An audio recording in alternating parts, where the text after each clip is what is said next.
इन दोनों बुज़ुर्गों ने अपनी कौम को, बनी इसराइल को रोका और कहा कि सिर्फ तुम्हारा नमाज़ पढ़ लेना, अल्लाह की इबादत कर लेना काफ़ी नहीं है, बल्कि देखो कि बगल में अगर कोई बुराई हो रही उस बुराई को भी रोको। तुम्हारा ज़िना से बच जाना काफ़ी नहीं है, अगर कहीं बगल में ज़िनाकारी हो रही है उस ज़िनाकारी को भी रोको। अगर अल्लाह ने ताकत दी है,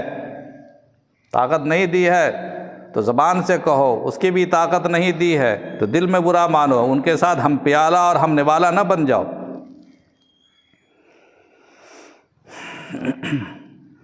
इंसान का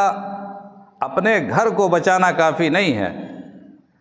अगर सोसाइटी में किसी बस्ती में आग लगती है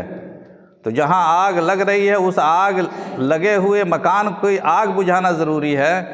अपने मकान को खाली बचाने की फ़िक्र